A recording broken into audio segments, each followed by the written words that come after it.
Hoi and welcome to Lunch Therapy.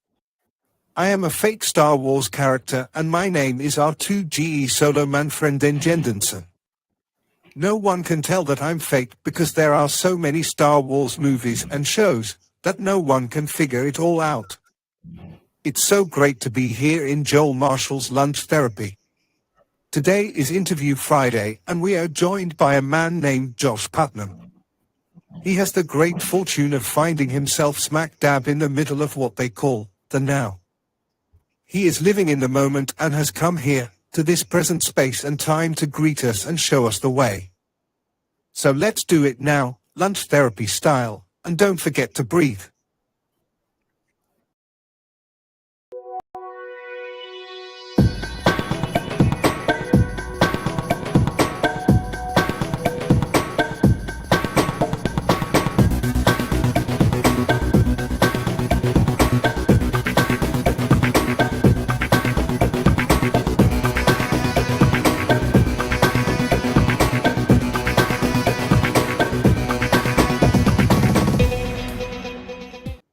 Hello and welcome to Lunch Therapy.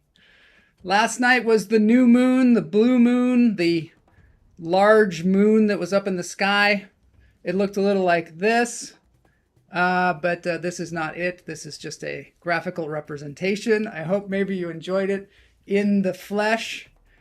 Over here on my left, I have the ERA Feminist Art Show, which Kamala will be there at Plummer Park all weekend. I invite you to go if you're in the Los Angeles area.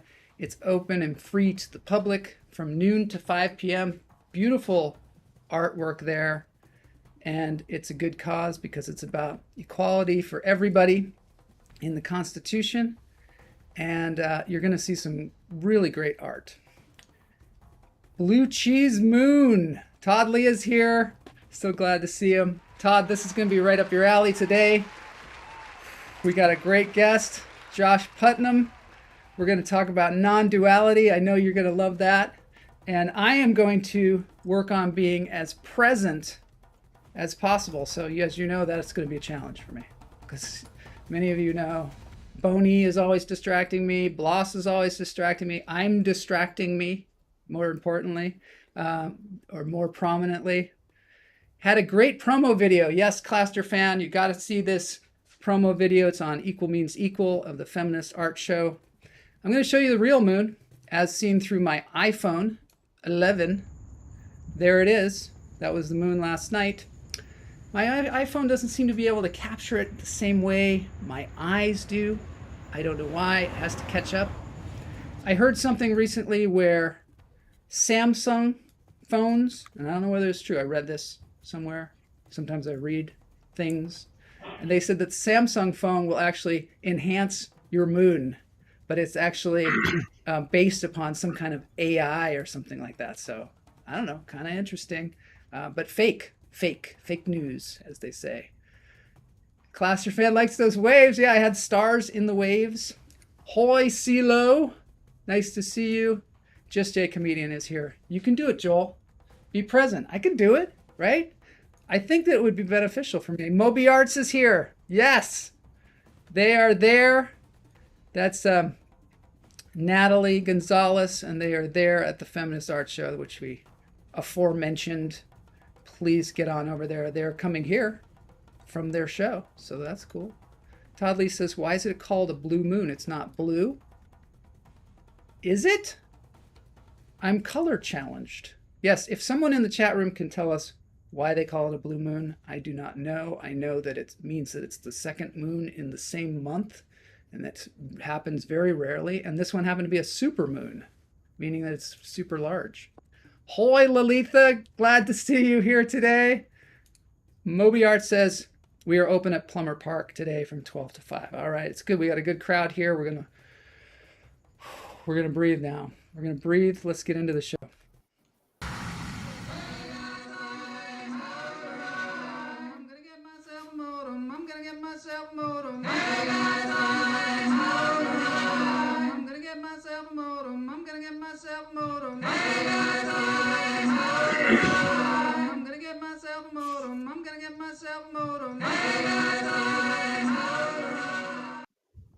All right, we're in the show. This is the actual show. It's happening. This is Interview Friday. Interview Friday, we interview interesting people, and today is no exception. We're going to talk about non-dualism, which I'm not going to attempt to explain it to you. It's something that we have talked about on the show before. We've had Angelo DeLulo on the show, who is an expert in this, and then we also have today Josh Putnam. I mean, it's incredible. He has a thing called So Awake. It's a show on YouTube where he talks about non-dualism, and people have called him the red pill, the human embodiment of the red pill. So we're going to do that. Let's get this thing going. But first we're going to breathe. Bloss has not arrived yet, so I have a stand-in for him. Let's go.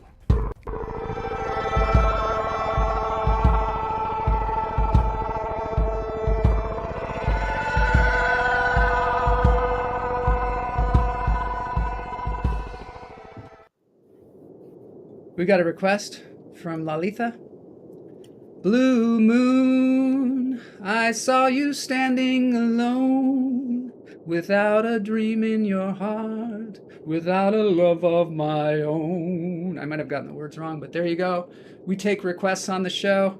I have my friend over here who seems like he's fake Lion King. We're flying our ship through space today. We're going to get some breathing going. On the top of the show, we always breathe. We take 3 deep breaths. Lalita says, what is the red pill? So that's a reference to the Matrix. And in the Matrix, he gets a choice of the red pill or the blue pill. And the blue pill, I think, I'm going to say, signifies living in your life delusion and not seeing what's the underlying thing. So in this case, the underlying thing in the Matrix was that we were all in a video game, and what we think is reality is actually just this game, and underneath there's our actual existence. In that particular situation, our actual existence was kind of dismal. We were living in pods and being used as batteries. I don't want to ruin it for you, but the movie's been out for a long time. So the red pill would be actually taking that pill and seeing the way life really is, and maybe at that point wasn't such a great idea. I don't know. They ended up going in there. It's debatable. In this case, it's living life as it is in the beauty that it is, the oneness that it is. But sometimes it can be scary. Matt Wright said, Blue Moon of Kentucky, keep on shining. There's another one. I don't know that one. Do you? Does anybody know? Do you know that one? No, he doesn't know that one either.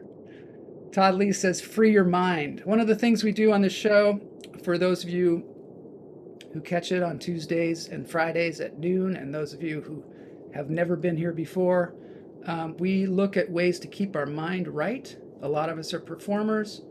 A lot of us have the last name right. A lot of us are singers, dancers, jugglers, clowns. Some of us build buildings. Some of us are coaches. Anyway, we're all interested in the topic of the mind and spirituality.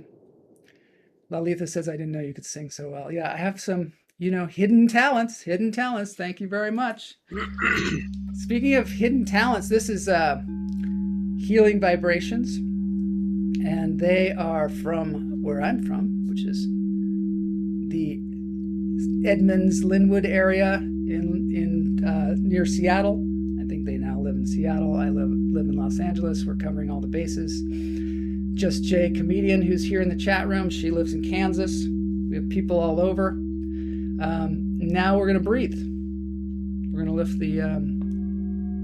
lift the moment by taking in oxygen into our bodies. In through the nose, out through the toes. Hold it.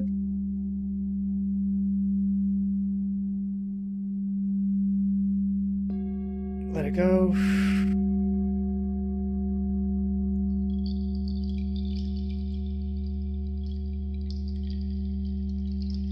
In through the nose, out through the toes. Hold it.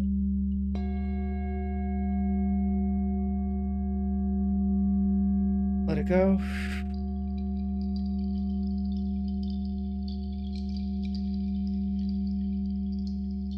One more. In through the nose, out through the toes.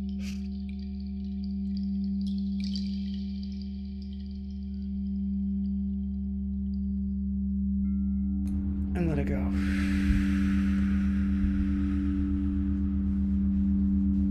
That always helps me. It's like I go into a completely new space when that happens. My voice even changes, I think. Try and breathe at least 3 times a day. How about you? Do you do that? What are you looking at? What are you looking at? Oh. Anyway, we're going to listen to Marcel Hutter, and then we're going to bring Josh on. And we're going to get into this thing called non-duality.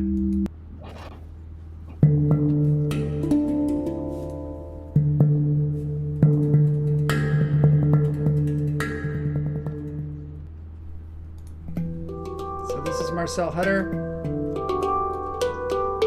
Plays the hand pan and the hung. It's from Germany.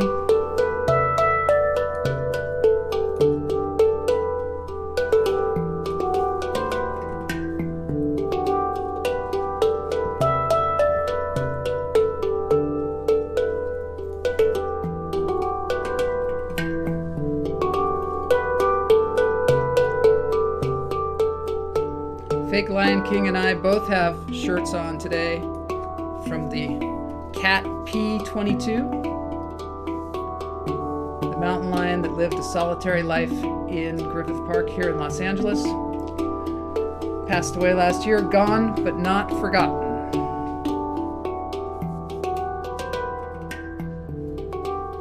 But is he gone? Is anyone gone when they die? Don't think they are.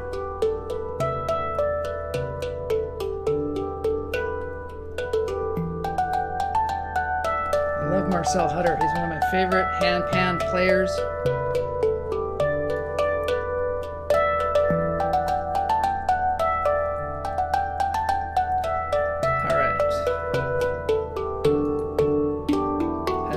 Marcel, thank you so much, Marcel, for letting us play this on the show. All right, now it's time. It's time. So, got Josh here in the green room. He's hanging out with Boney. Boney is a very present being as well. Josh, I found through Matt Wright. Matt Wright he pointed me in the direction of this thing called non-duality, which, from what I understand, and I'm going to find out from Josh what his perspective is on it, but non-duality is basically the oneness of all of us, that there's not a you and me, there's only a oneness. Perhaps we have different points of view in this oneness. I'm not sure what that is. Matt Wright comes up with an incredible idea in the middle of the introduction. The idea is edible hand pans. It's a great idea. I think we should get that going for sure. Josh is, well, I'm going to let him describe himself because I am so out of my league here. But Josh had a moment in his life that I'm going to say was transformative. But a lot of times people that awaken like this say the biggest realization when it happened was it was already there. It wasn't like they were on a journey and they arrived at some kind of destination. It was more of a revealing that made them wake up to what was already there. And that's my interpretation. Let's see what Todd says. Todd says, you could talk to the Tasty Pasty Corporation about that idea. The Tasty Pasty Corporation. No one knows what that is, Todd, but I love the idea. It is now time for Interview Friday with Josh Putnam.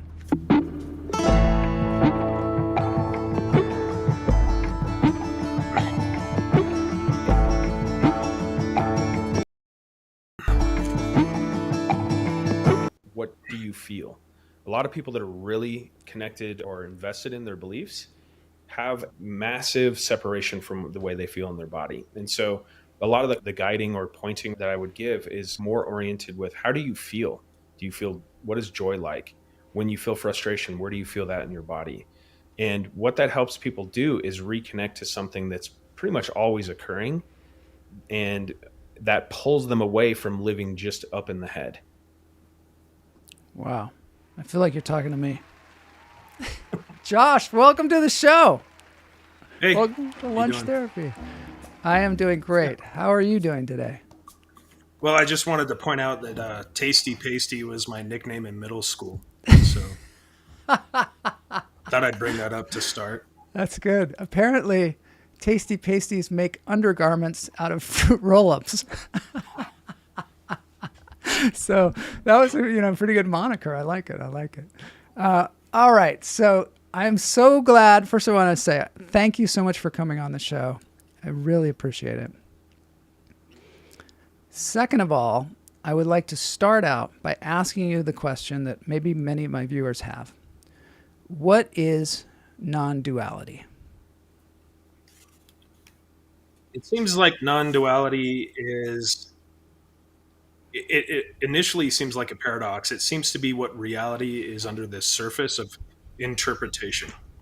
Um, One of the easiest ways to kind of get a glimpse of what that is, if we look at the Big Bang, the origin of all of the universe, there was nothing, there was a huge explosion, and then there was everything. So there's an interconnectivity between nothing and everything somehow. And we can actually get so direct with our experiences that we can actually feel what is in the midst of the paradox of that intensity. Wow. So can you tell us a little bit about how you came to this beingness that is called non-duality, or you had an awakening? Yeah, it was a very interesting point in my life where I was kind of done with the traditional aspects. I was kind of at a point where I didn't care about living or dying any longer. Hmm. And I had a random friend invite me to go to a 1 day meditation retreat. So I decided to go. I knocked on the door. The guy who opened the door had a faux hawk and an NSYNC shirt on. And I Yeah. was like, this is the guru, you know? We go inside, we start having a conversation. And right away, I could tell how authentic this guy was. And so all my expectations about the entire experience just kind of dropped away. And we went down into the basement. And the first round of meditation was completely guided by Angelo. And within maybe a minute or two, it was as if I had left my body entirely. And it felt like I had ejected out of my head toward the center of the universe at the speed of light. Wow. Had you ever had any kind of experience like that before? I mean, nothing. Even meditation seemed like up to that point, just sitting down and being really quiet. So I had no clue that there was any of this that possibly existed. Wow. So you didn't go there going, I've got to find, you said that you were like maybe like not so happy with life at the time, but you didn't go there saying like, I got to find a place where I can get to a different level or become enlightened in some way. You just went, what made you go? You just went because someone else was going? So at the time, I was interested in this girl, and she's like, "Why Yeah. don't you come to the 1 day meditation retreat?" And I'm like, "Sure, I'll spend some time with you here in this Yeah. environment." Yeah. I had no clue. I'd heard of awakening, I'd heard of enlightenment, yet it all seemed like a myth that was put out there, to convince people to be nice to each other. Oh, interesting. Were you religious at all? No, I was pretty much 100% an atheist, not even agnostic at that point. Really? So then when you crossed this threshold, was it, in the Matrix when they find out what's happening underneath the video game, it's not like such a great thing. But what was Right. the experience for you in this case?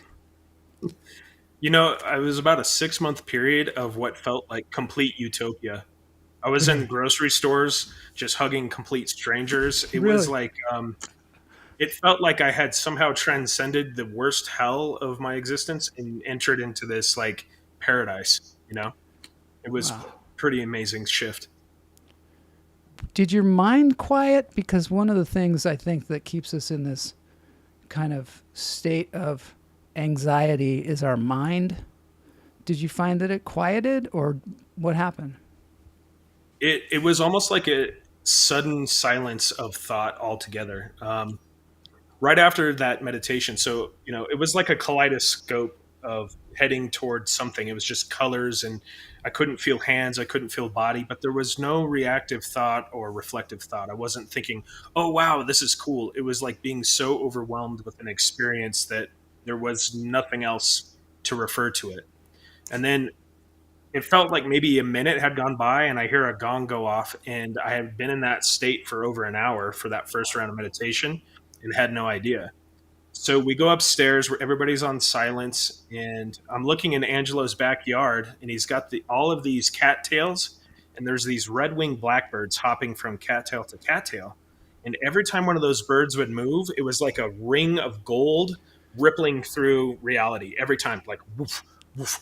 And it was just every time any kind of motion was happening, it was like I could feel it directly in the body. It was just an utter, it felt like perfect connection with everything. That's the best way to describe it. Wow. And were the other people having the same experience, or were you having this experience alone? What was happening in the group? One of the first things I noticed is when we went down for the second round of meditation, it felt as if other people were breathing against me. Like I could feel people breathing in my body. Like they were breathing inside of me almost. And same thing with like, there was like this unified heartbeat, this just general vibration that felt like a rhythmic heartbeat the whole time. But nobody consciously had apparently experienced any of this. So here's the big question from one of our viewers. Did the meditation involve the use of psilocybin? I know, that's a great question. Because I had experimented with a lot of psilocybin before in my life, there was a subtle question days after the meditation made me wonder, did he put something in the water? Did he put something in the snacks? Yeah. Because it was very vividly like visuals all over the place. But no. This is continued for 5 years. I mean, even in this moment, if I look over at the walls, there's a very subtle motion with things that seem solid. And what have you found out since then? Did you start studying this phenomenon, or have you just experienced it and gone on that journey? What happened after that? I love that question. Mainly because up to this point, I was a knowledge junkie. I wanted to learn everything that I possibly could. I was insatiable.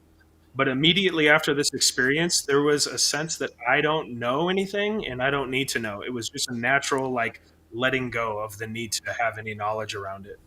And so it was kind of just settling into something that felt a lot more natural overall. Was it scary? That part was not scary. There was a secondary experience that happened about 6 months later. Yeah. That got really, really real. Can you describe that at all? Yeah. So about 6 months into, in the non-duality community, they refer to this as a honeymoon period because it just felt like a lot of peace. Yeah. And then feelings of frustration, depression, and these old sensations started to creep back in. And I remember feeling really frustrated and pissed off about that because I thought I had made it. Yeah. I was like, I made it. Everything from now on. It's all smooth sailing from here on out. Yeah. Which is, it's classic with the way the mind works, that anytime we think we've reached a place that we're done, there's something else coming. That tends to be the case. And I could feel, it felt like this insurmountable sorrow would show up every day. Like I'm just going to keep crying every night. And so every night I would get to this sense and I would just feel this feeling. And I would cry so hard that I couldn't catch my breath. And it felt like my muscles were going to just crack and powder bones. It was just so intense. But there was a part of me that knew I just needed to feel it. I don't know how to describe it. It wasn't like a thought. It was just like, I need to just keep going. And there were two thoughts. The first thought was, is this ever going to end? And the second thought is, this is going to kill me. And at some point, that was another 6-month period of pretty intense, just suffering, I suppose you could say. Yeah. I somehow had let go of worrying about dying and worrying about if it was ever going to end. And in that instant, it felt like 1,000 people were squeezing my body as hard as they could, and instantaneously everything just let go. And it was just this, putting it into words it cheapens it a lot. It felt like absolutely nothingness, just nothing. There's not even a person experiencing nothing. It's not like a black space. It was just infinite vastness, like a weightlessness that has no comparison or no orientation with anything else. So do you regularly have out of body experiences?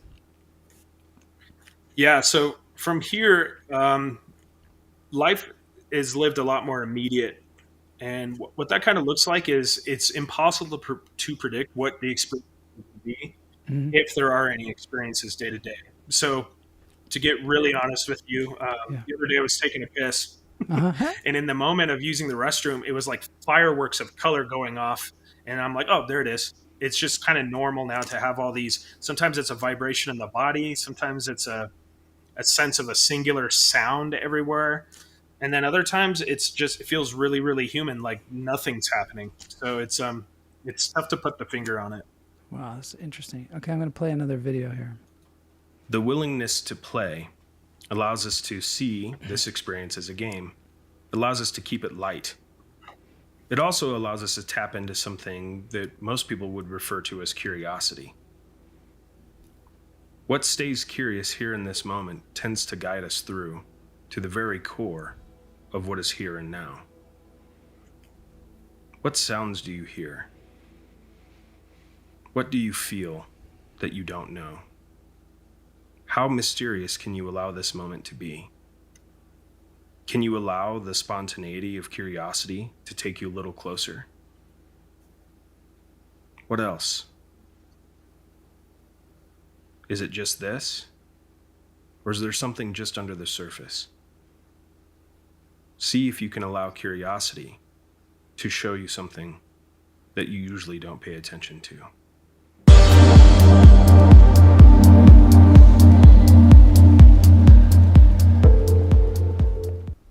I've been dying to use that bumper that says Non-duality Playground. And finally, it found its place. So you look at it as like we're playing a game.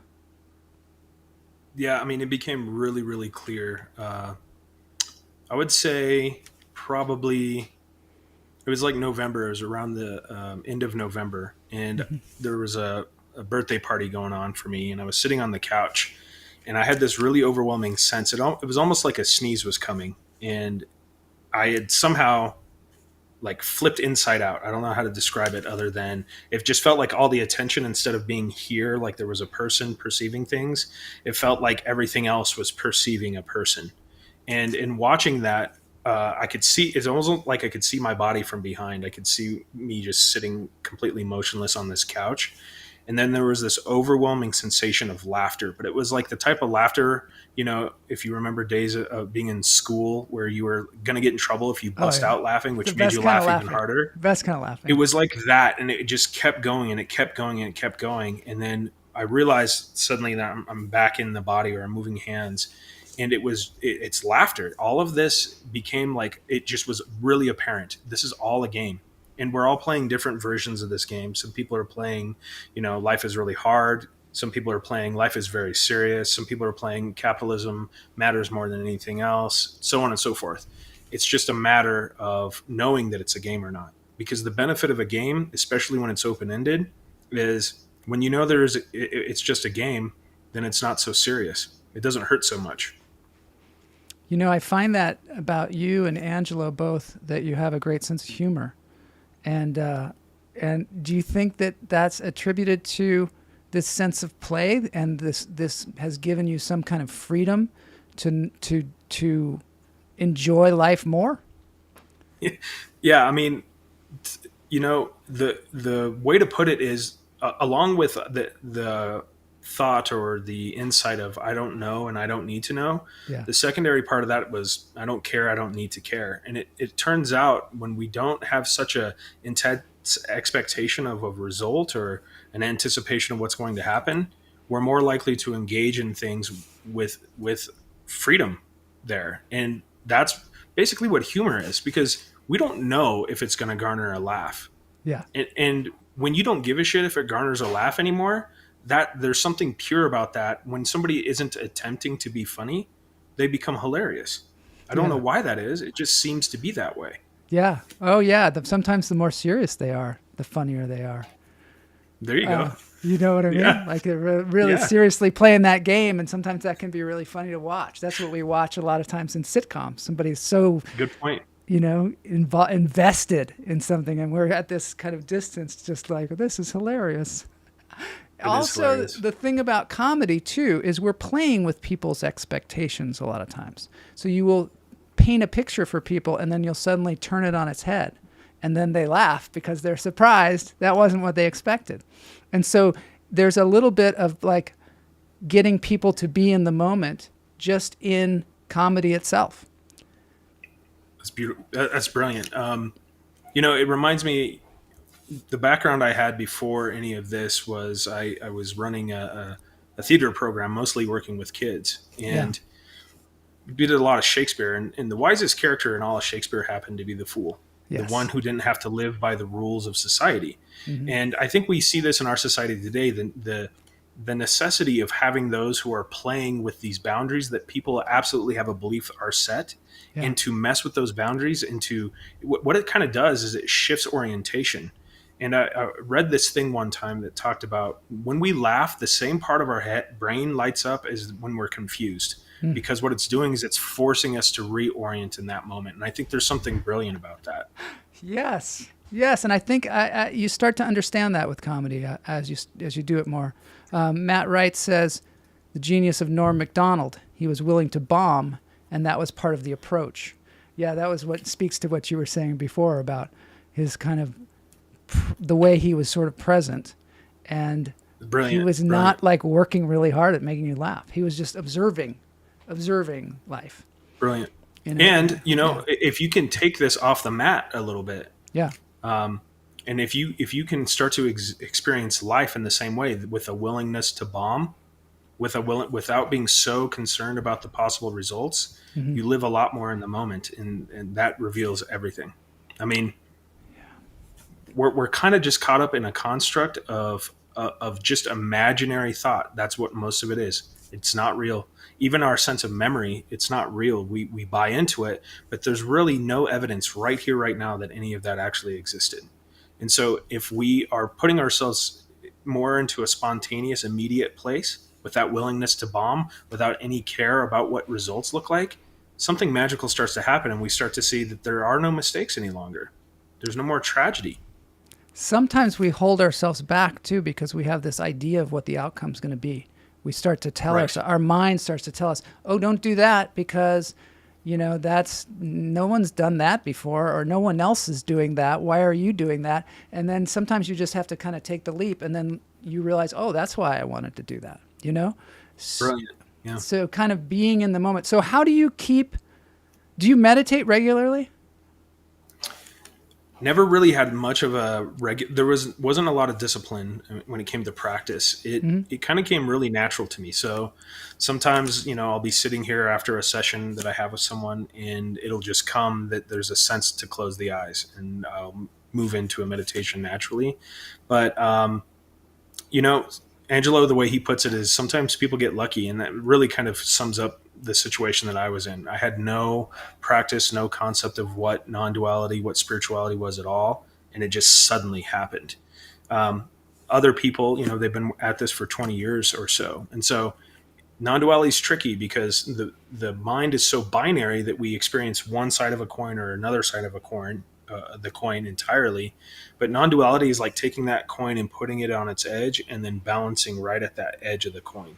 It's neither one side or the other. It's both and neither at the same time.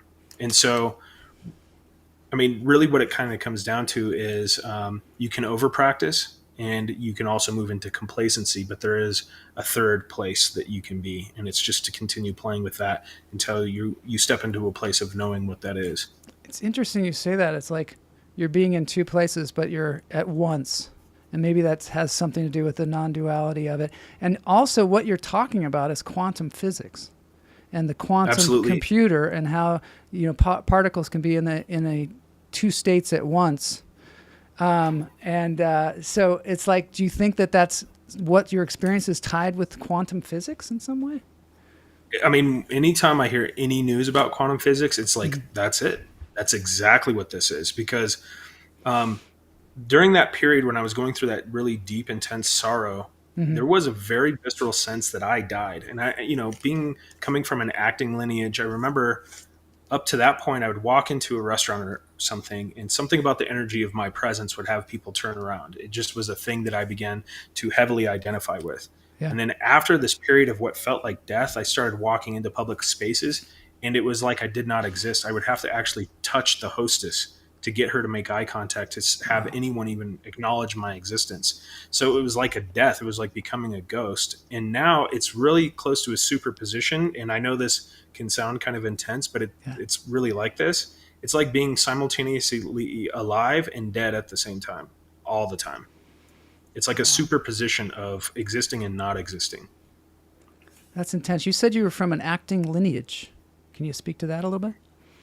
Yeah, so I mean, I studied acting in college and decided to go into teaching, and ran a kids theater company for over 20 years. And so very, very invested in, you know, the performance side of things during that period of time. I love that. I want to talk to you about that. First, I'm going to play another clip. The one thing that's absolutely common with everyone I've ever met is everyone has tasted the strawberry. Everyone knows somehow what this is. And so I don't really teach. I don't even really guide. I just point to experiences that people have had so that they pay attention to those. Because I think the mind is really good at saying, oh, that's not real, or that was some kind of hallucination, or that was an obscuration. And whatever it is that we're feeling, whatever is happening here and now, is what we can trust. So even these concepts, even these ideas that I might introduce, they don't have any purpose if someone isn't able to connect that to their own direct experience.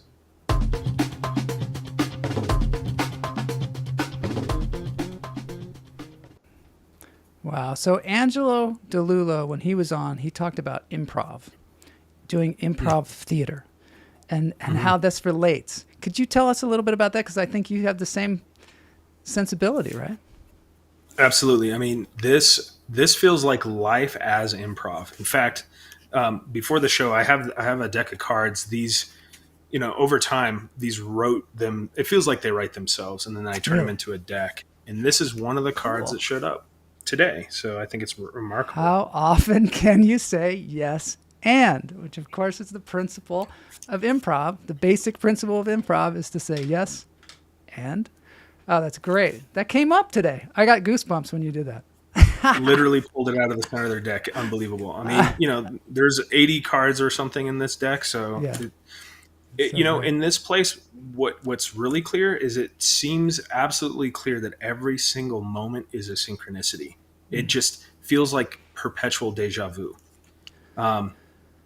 There's no barrier or interpretation to this reality any longer. And it just feels like complete immersion. Like, you know, this reality doesn't seem to need any help.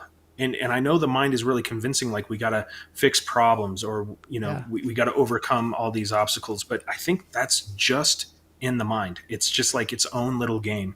And so when we step away from that particular game, it becomes really clear that this is perfection. I mean, utter perfection. And so going back to the improv thing, the one thing that seems really clear is the way that identity wants to function is through the rejection of elements of reality, things that we actually cannot reject. So it's like, imagine if I said, oh, gravity doesn't exist, and then I decide to walk out of my third story window to get to my car. There's probably going to be some, you know, very real fundamental consequences. It's very real physics. Yeah. I think that actually exists in a lot more areas than we're aware of. And so when we started paying attention to where we're saying no, or I don't like this, or this is not me, or, I'm completely against that, we'll start to pay attention to how identity seems to function. And so, in the inverse side, to get really immediate and in the moment without any anticipation, we start saying yes and with everything. It's very much improvisational because, as you know, I'm sure a lot of your viewers and yourself knows, no is the death of improv. If you deny circumstances, it kills the scene. That also tends to work with our lives as well, strangely enough. Yeah, it's hard though because in life sometimes you don't want to say yes to everything because you might find yourself doing something that is not authentic. Good point. So here is where I talk about the content area, which is kind of like the world at large. And there's something internal, like there's something that we know. It's a difference between a habit and an instinct. Like an instinct is just something that's built in that we don't have control over. A good example of that is if you get a breed of dog, let's say like a beagle, and their instincts are to bark. No matter what you do, even if you get a bark collar, that beagle is going to continue to bark because it's just the most authentic it can be with itself. Even if it gets shocked, it's going to continue barking, right? Yeah. That's built into all of us as well. And if we really start to listen, and it really comes across as sensations most of the time, we know what a yes and a no feel like. And eventually we get to a place where even if the answer outwardly is no, it feels just as clean and easy as a yes. So that's where the real yes end is taking place. That I know it's tricky because how duality feels like it's yes or no, yes or no. It's like, once again, standing on that razor's edge because it's not really what we're doing. It's what's coming up right here that we're paying attention to. So it's more like you're saying yes to your authenticity than just saying yes to whatever anybody else decides they want you to do or whatever. It's a perfect way to translate it, actually, because really getting right to the core of it, authenticity makes no apologies at all. True authenticity just is because it is because it is. And so if you're out there and you just have a knowing that what you're saying, it just has a humorous slant to it, it actually doesn't even matter how the audience responds at all because you're so fully engaged in that truth. And, there tends to be bonuses anyway. They're going to laugh because you're just fully engaged with authenticity. Well, and also a lot of times people laugh because they see a different point of view. They see a different point of view of something that they've been looking at the whole time. And so if you can be true to your point of view, then you can present that to people without even knowing it sometimes. You didn't even know you had a different point of view on it, It's funny. Now, we're going to get into something really trippy here. It's you and Angelo talking about time. It began to feel like time is something that can be felt. Do you have any experience with that at all? Oh, for sure. Yeah, there's definitely a feeling to time. I think it's probably on levels. Like there's a superficial level of time that can be, it's cognitive. It can be really stressful, actually. I only have so many hours in the day. I have to get all of this done, and I only have 2 more hours. And then a small thing changes in your schedule, and you're really stressed because now all the things you were thinking about can't get done. And when that level dies out, or at least calms down, it's really a huge relief, It really is. You realize you don't have to like overtly think about time all the time to make things happen. They're just happening, But there's definitely that can happen, and there's still a felt sense of time. Like you still actually believe in it. You actually believe there is something that we call time, and that even can go away as well. I love that.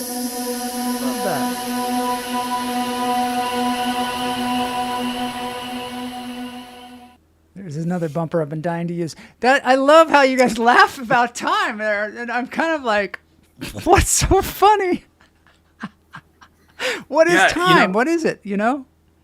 Time's such a strange experience when it comes through the brain or the mind, however you want to look at that. It's if I took a piece of paper and a pen and I just drew a straight line, that is how the mind perceives time. I mean, and that by definition is one dimensional. The way the mind perceives it is like a flowing river from past to present to future. But it seems like the more we kind of settle into just not really attempting to use the filter all the time, it can definitely be a felt experience. And, there was a really strong meditation I had before one of Angelo's online retreats.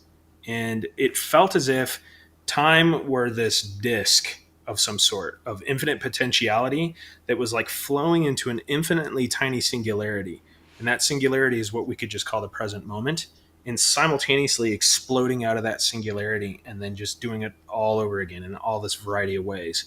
And then it became clear that on a subatomic level, that exists all the way up to infinite boundary of the universe, like constructing itself like a fractal, like, more and more of these like vortexes or whatever. And so there was a sense of the past.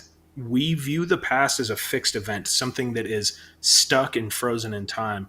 Definitely. And it became very, very clear that the past changes and it moves and it doesn't stay the same. And this is kind of an explanation of why memories tend to be really inaccurate, but also, if you're familiar with the Mandela effect, there are millions of people that are having shared experiences that don't match whatever recorded history is, but they swear that they experienced this thing. You might remember the movie Shazam. I know, and this is the one. This is the one where, what's the comedian? What's this comedian that we all think played Shazam? It's Sinbad. Sinbad, that's it. But there's no movie Shazam starring Sinbad. I remember I had conversations with people about details of the movie. The little bowl haircutted kid, rubbing the lamp, genie coming out, all the stuff at the mall, and they're like, "Guess what? It never existed." I love that. Well, it's true, though. I mean, we make our own history, too. Todd Lee says, time is necessary for us to be able to connect using our monkey brains. We haven't evolved to a point where we can connect and work together without the use of time. Like it's a tool, maybe. Yeah, this is where it gets really interesting when it comes to just direct experience non-dual. As mentioned in one of the other videos, no matter what I say, if it just feels conceptual or it doesn't feel right, then it's not relevant. If this somehow is connecting to a direct experience that you've had, just keep following that breadcrumb. Yeah. But in the midst of being completely immersed in the moment, there is a very visceral feeling that there's not even individuals. There is no individual self at all. No ability to actually make or plan or do anything. It feels like it is being done, and somehow we're along for the ride. And this has shown up a lot in philosophy, and a lot of people have different explanations. I don't know how or why it works. All I can say is it's utterly clear that there is no individual human being here, and there's no one that can make any decision separate from what is already being made. That is so trippy. I do want to acknowledge Claster Fan. He says there was a Kazam starring Shaquille O'Neal from 1996, and Sinbad starred in the film's First Kid and Jingle All the Way that year. So maybe there was our minds. But our minds, obviously, like it's such a mind-blowing thing for you to say that the past is not fixed. I mean, there's history that we've recorded of the past, and obviously we've learned that what we learned in high school or whatever is just some person's view of what history was. So it's constantly mutable. But, and does it even exist is the thing. Like if we're in this moment right now and I tell you about a time when I was a kid and I laid face down on the ground in the middle of a field, did that actually happen? Do you feel like that happened? This part is memories are very powerful kind of experiences, but what seems to be happening is that maybe human beings, we evolved that along with symbolic language or ability to use language and speak, came this entity that's like a mind. It's like a collective agreement on something. Yeah. And if that particular entity is constantly referring to what feels like very personal experiences, we start to have a sense of agency. We start to build stories, and we start to have a sense of self. But if we step away from that for a second, it starts to become really clear that we have no idea what's going on ever. We're just in the midst of things. So to kind of illustrate that a little further, just imagine you and I were part of a tribe a couple thousand years ago, and we go out and we slay a bison. So we come back to the tribe to tell everyone else that, we got this animal, we need to go get it. And we're telling our individual stories from our individual relative experience. And now we have a story, we have agency, and we have individualism. And all of a sudden the rest of the tribe goes, oh, you're so valuable. And there's this sense of bonding that happens. It keeps us together. It keeps us together because really human beings in a state of nature are not very good at surviving alone without, certain tools like Yeah. rifle or something like that.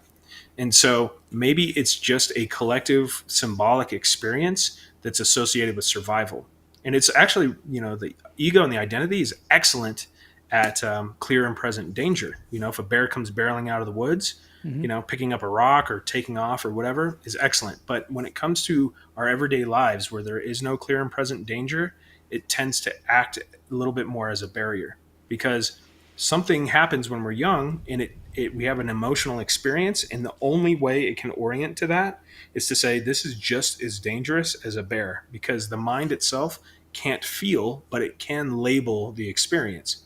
So if it deems these emotional experiences as dangerous, then it starts to create mechanisms for us to avoid actually experiencing those things. And then we have like, oh, this is painful, this is sadness, I don't like any of this. And then we spend our whole lives in a state of avoidance, which actually makes us suffer quite a bit. Yeah. Matt Wright says compassion for the ego. It's really good at keeping us safe.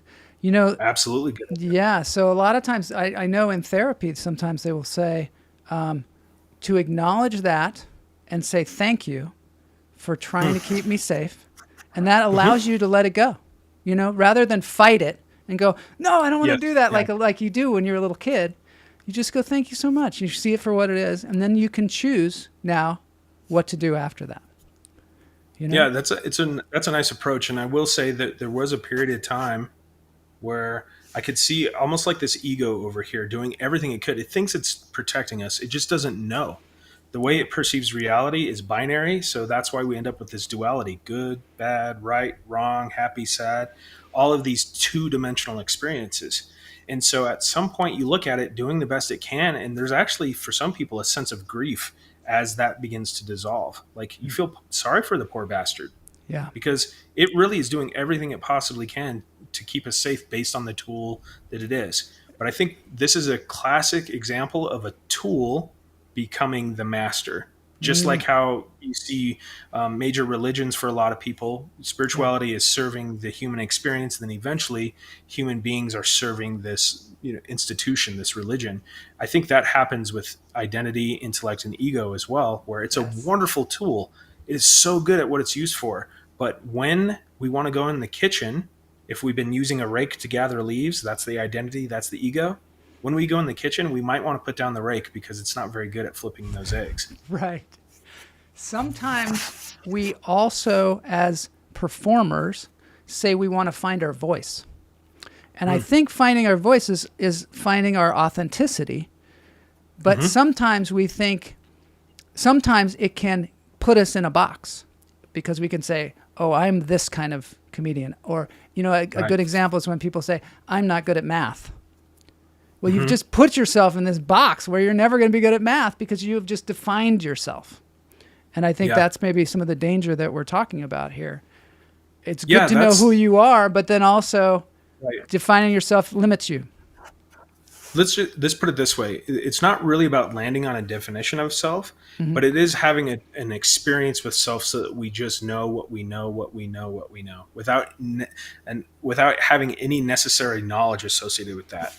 I can say that when anyone who has a very strong sense of intuition, it's a feeling and we can't describe it. We can't put it into words. We can't orient to it in the typical way that the mind does. But there is a part of you that is just always knowing. And to tap into that, to know yourself outside of thought, that'll be the best thing for any performer, of course, as well. Because everyone knows this, when it comes to authenticity, it's like a magnet. There's no denying it. In fact, when we look at good acting versus acting that we don't think is so good, we can tell immediately because there's an instant sense of what is authentic. Yes. And anybody can see it. That on that basic level, they can feel it. Yeah. Everyone. And suddenly it becomes a collective experience and we start blurring the edges of individuality again. That was one of my favorite things about theater itself is there was such a sharing with the audience that there was a lot of blurring of the lines, a lot of it. Yeah. All right, let's just go on to this next thing here. Ultimately, we're all heading the same direction. And I have this really intense intuitive sense that awakening happens for everyone at some point in their lives, no matter what, even if that's on the deathbed. right before actual physical death. There is nothing that is not awakening. When we talk about a dharma or a path, it doesn't mean there's like a singular way to walk this or even a handful of ways. Pretty much everything applies because what is of the universe is simply of the universe. And so I think there's a matter of realization that comes into play, and there are some subtle things we can do. And these little doings can really make a huge difference.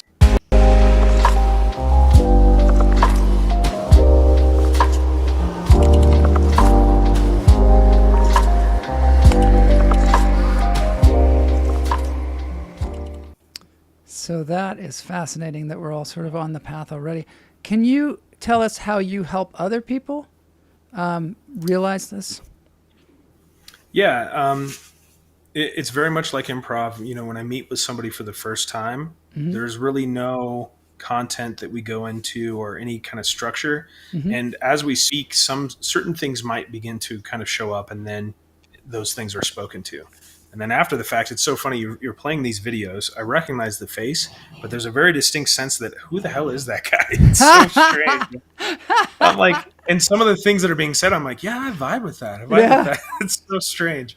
But it really is, you know, one of the first things anyone can do if they have any interest in this is just allow yourself to position yourself so that you can observe every thought. Just be aware of what thoughts are tending to form in the mind. Just by doing so, you might begin to see certain thoughts that are on repeat that aren't really doing much for you, that making you feel like crap all the time, or making you feel isolated, or less likely to take risks that would further your career or improve your life in some way. Just that by itself can pay dividends. Then further, we talk a little bit about meditation, the practice of stillness, and another thing called self-inquiry, where we ask particular pointed questions in order to pin thought processes or the mind down. So a good example is from the movie I Heart Huckabees. There's a question where he asks, how am I not myself? And that is actually a really good self-inquiry question. To ask that over and over and over and see if there are answers. Because sometimes what happens is there's a vacuum of thought, and when there isn't any thought there, what remains? What's that like? My wife was in that movie, I Heart Huckabees. Oh, just awesome. mentioning that. Yeah, there was a lot of philosophical things in that movie. Yeah, and it was I think challenging for some people. Todd Lee sure. says, are there authors or other resources you lean on for knowledge? Yeah. So if you want to approach this to learn a little bit more conceptually, I definitely recommend Angelo DeLullo's book. Joel's had Angelo on before. His book is it's written kind of from a scientific standpoint. Angelo is a doctor, and it approaches this in a very practical, kind of objective way. It's a really great book. There's a lot of resources on YouTube. Eckhart Tolle, he speaks to non-duality. Adyashanti, Rupert Spira, and a lot of others. And so at this point, if you're looking to learn a little bit more, find someone who you just know right away that you don't mind listening to talk, because we're really all just saying the same thing, but sometimes people don't like, the color of your beard or the fact that you don't have any hair. And that's totally okay, because if there's a really attractive woman saying the same things and that just works better for you, then you found your venue. Well, I want to point out some of your venues here too. So you have the website, So Awake. Yeah. And that's in the show notes. You can join Josh and go on this. I don't want to call it a journey, but you can discover things with him. I like it. Yeah, that's a way to. That's a good way to put it. Good. And then also the YouTube channel, which is where I'm getting a lot of these videos. You'll see he's got all kinds of great material for you, and it's all free there, so you can get an idea of what we're talking about here. It is free because it's on YouTube. This is Bloss. Sounds a lot like it. We're free too. Yeah. Well, YouTube. There's Bloss. Hey, Bloss. Welcome to the show. And you and Josh don't know each other, so I'm introducing you here. I was earlier, but I'm a Joel. helping put the show together. And he's been so anxious. Actually, he's been waiting to have you on.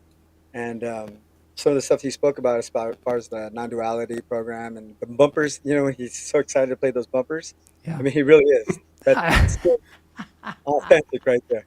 You know. So, All right. the show's lunch therapy for a reason, you know, and that's therapy with humor, and that's where we're coming from. And when we have good guests like you and Angelo, and you know the people who we look to when we're researching, our spirituality or non-duality, or however you want to look at how you perceive yourself. Yeah, Joel, show really, we talk about who guests we're going to have on the show, and he was excited to have you on. I was glad to have you Oh, Right you. on. make it. Right on. I just said to my wife a second ago. I said I was so glad I wasn't here at the beginning and during the interview because Joel did such a good job asking some really great questions. And sometimes I kind of, sometimes I'll play the devil advocate, or sometimes I'll throw in some humor in there, and then it goes left field. But this was more Joel's. It was something he was looking forward to, so it actually worked out well that he got to interview you. And All right, I'm going to put you back in the green room with Boney, and then we'll come out for the dance. Thanks Dance again, break. Josh. Thanks again. All right, see you later, boss. Great to have you here. Yeah, if you could stick around a little bit after the right. show, a little chit chat. So back to what we were talking about. Thanks, Blas. That was Blas Lorenzo. Yay! Oh, I thought we were going to have applause, but I guess not. There it is. Follow me. Thank you, Bonnie. So Josh Putnam, if you go to his YouTube channel, it's So Awake, So-Awake. And there's a link in the show notes here for you to go there, check it out. And then also the website, so-awake.com will take you to this. Is there anything else that you want to point out to our viewers about how they can engage with you or the community?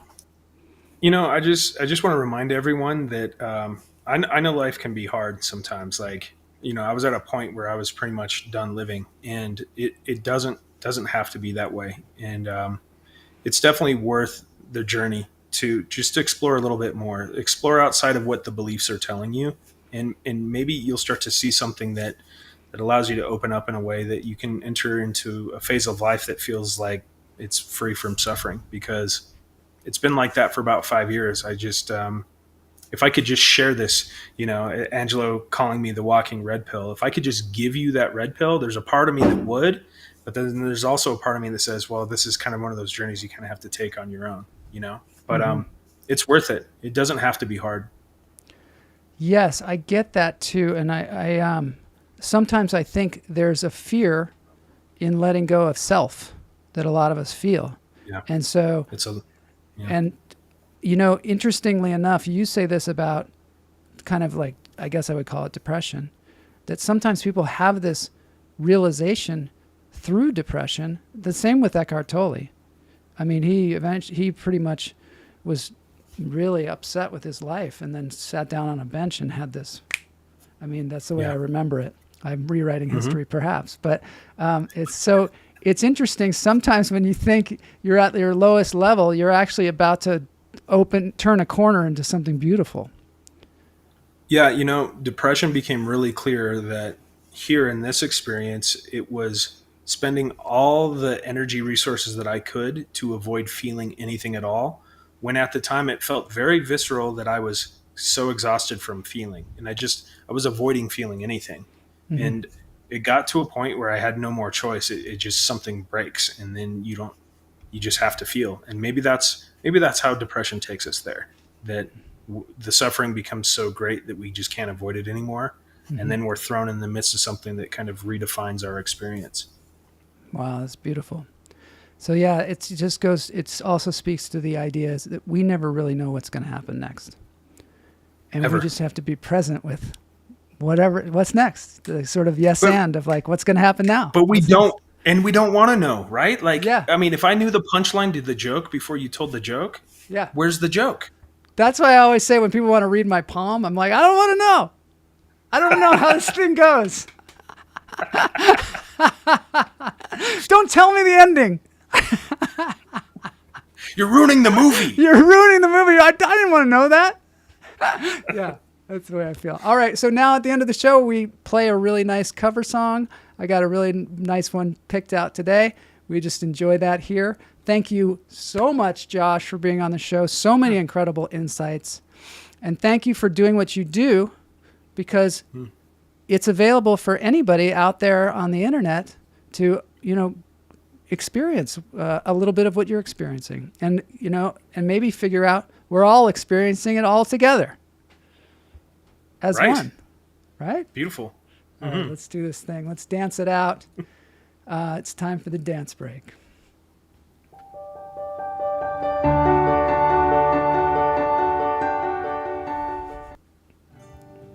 So this is Joshua Smith singing a Colin Hay song. Colin Hay was the Men at Work lead singer. Has beautiful songs.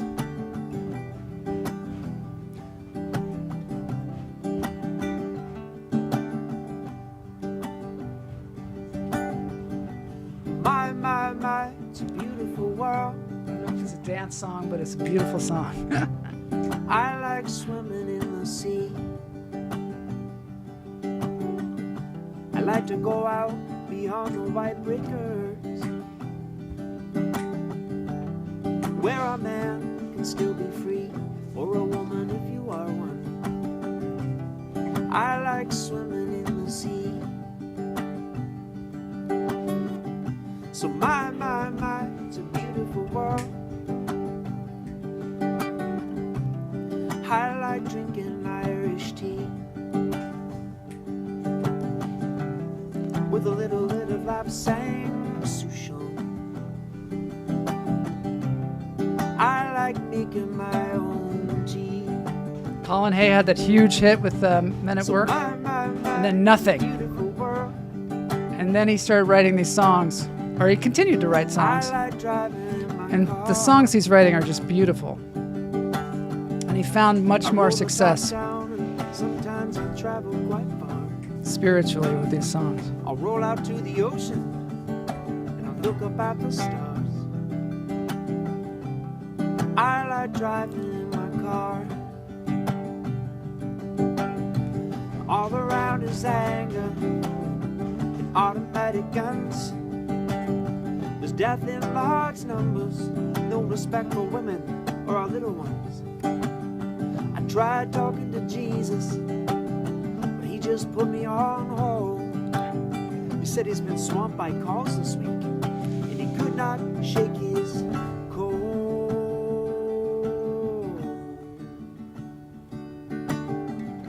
Well, still this emptiness persists. Perhaps this is as good as it gets. When you've given up the drink and those nasty cigarettes, I leave the party early, yeah, but at least with no regrets. And I watch the sun as it comes up, and I watch it as it sets. Yeah, this is as good. I like the dog in the background. So my, it's a beautiful world. I like swimming in the sea. I like to go out beyond the white breakers, where a man can still be free, Or a woman if you are one.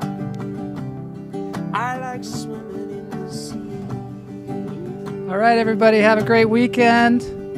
Thanks to Joshua Smith for doing this cover song. Thanks to Josh Putnam for being on the show. That was just unbelievable. Send this to all your friends. We'll see you next time.